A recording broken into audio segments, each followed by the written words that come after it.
ভারত ইতিহাস তৈরি করে দিল।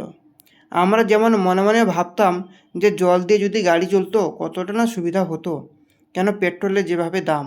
সত্যি তাই কিন্তু হয়ে গেল হরিয়ানায় ঝিন্দি স্টেশনে। কি হলো ওই স্টেশনে? না, নরেন্দ্র মোদী সবুজ পতাকা দিয়ে শুক্রবার দিন হরিয়ানায় ঝিন্দি স্টেশন থেকে ছাড়লেন হাইড্রোজেন ট্রেন।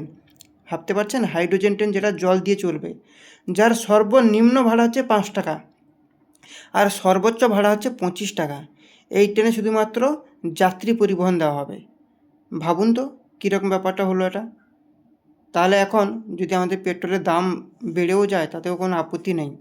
ট্রেন যখন বেরিয়ে গেছে, হাইড্রোজেন ট্রেন যেটা জল দিয়ে চলবে, যার খরচ এতটাই কম নিম্নমানের, তাহলে সেখান থেকে আমাদের সরকার, গভর্নমেন্ট সরকার অর্থাৎ কেন্দ্র সরকার এটাই ভাববে যে টু হুইলার, ফোর হুইলার সেগুলো যাতে হাইড্রোজেন দিয়ে চলাচল করুক।